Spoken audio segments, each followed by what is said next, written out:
What about Mark's crystal head cube? That's not a prize, that's just something they gave him.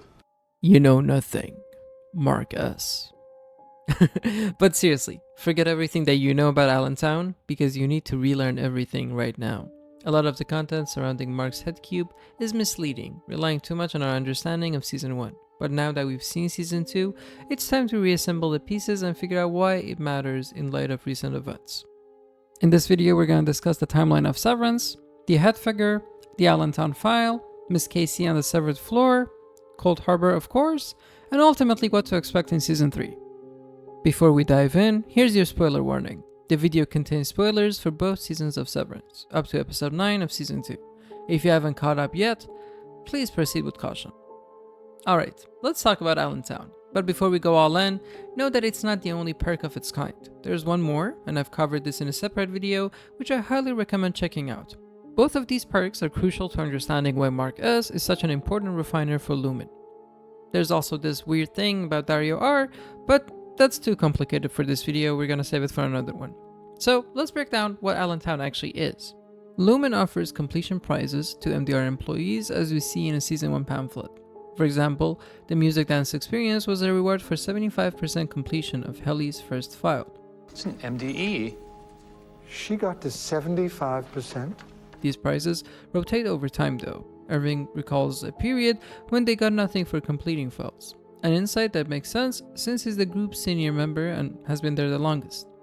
I still don't buy they actually incentivized Creamer. They did, and back then we were grateful for it.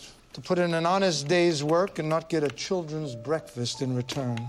Dylan, on the other hand, was the last to join before Helly, so his perks are slightly different. Each perk represents a moment in Lumon's evolving reward system and how the employees were treated over time.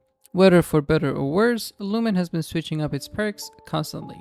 We even see this idea in Season 2 by the new perks, like hall passes, the weird mirror room that was identified as a perk, and also the pineapple bobbing situation. But one perk stands out the most, Mark's figurehead cube. In MDR's retrofuturistic minimalistic environment, anything flashy tends to stick out, and for good reason too. According to Dylan, Mark got it for his Freshman Fluke. But we never actually get to hear the full story. Right when we're about to, Irving dozes off into a dream about his black paint, pulling us away from the topic entirely. Well, why don't we always finish the files? They only keep so long. You know, we finish on average 1 in 5 files before they expire, which is better than it used to be before Mark's Freshman Fluke. It's a Freshman Fluke. Thankfully, a YouTube user managed to tweak the audio and extract some hidden dialogue, giving us insight into what was actually said. If you're not familiar with their work, they're the same person who cracked the elevator chimes, definitely worth checking out. Now, I won't share the whole video since it's their original content, but I will share the key takeaway. Mark fundamentally changed the refining process, but how and why does it matter? Back in Season 1, we had no clue what they were refining. I'm not saying that's different now, but at least we have some idea of what's happening. If you're curious to know what's actually happening, I've made a whole video on the Miss Casey episode. But Season 2 gives us a full sequence on Allentown file, making it essential to go back and re-examine everything. The Allentown file is a memory. As I've discussed before, MDR isn't just refining data, they're refining and recreating traumatic memories. Now you might be wondering, how is writing a thank you note traumatic? Well, let's break it down. When the episode first aired, many fixated on the idea that Gemma simply hated writing thank you notes. I'll write you a thank you note. Hate writing thank you notes. But that barely scratches the surface. For starters, her handwriting is noticeably terrible. Now, I get it, she's been through a lot and my own handwriting would probably be worse, but still, there's a reason for it. By the way, if you're enjoying the video so far, take a moment to guess what's really behind Allentown before watching further and comment it down below. Also, if you haven't already, this is a great time to like and subscribe if you want more deep dives like this. Okay, now that you've got your guesses, let's continue. Let's go back to that awkward handshake between Mark and Gemma. A common theory is that nurses use your non-dominant hand when drawing blood, but that's not entirely accurate. They use whichever hand has the most accessible veins. However, we do know that Gemma is right-handed, which we can confirm from other scenes.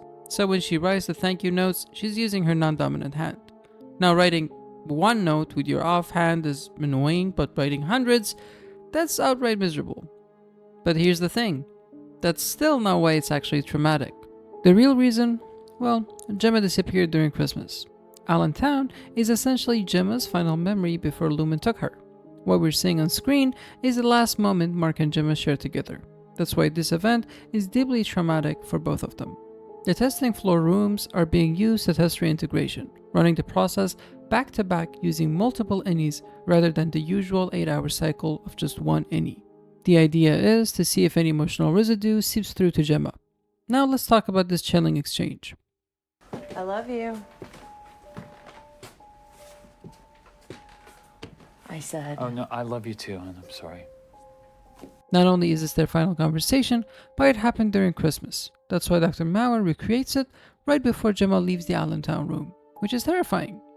I said, I love you. How does Dr. Mauer even know about this conversation? It's kind of easy, because Lumon is always listening.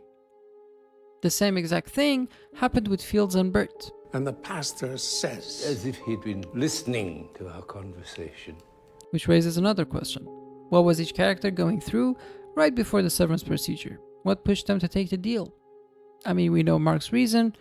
It was his wife's staged death. But what about the others? What did Lumon hear that made them targets for Severance? Devon even hints at the timeline when she picks up Mark for the footless dinner, referencing the anniversary, which aligns with Christmas.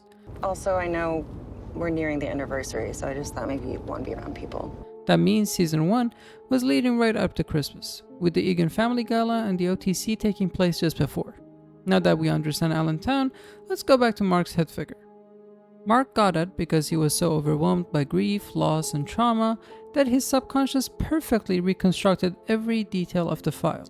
His ability to recreate those moments so accurately changed the way MDR refines data.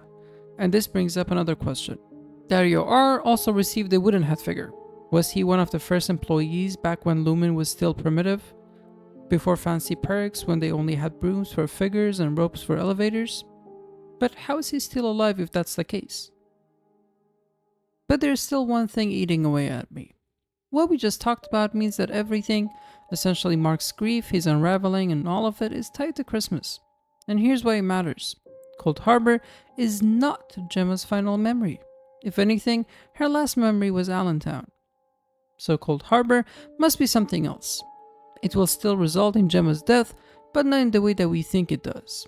This has been mentioned multiple times in the past episode, but I don't think it's a literal death. Remember when Mark said he had to identify her? If that was Cold Harbor, then it would make sense. But what happened between her kidnapping and that moment, we still don't know.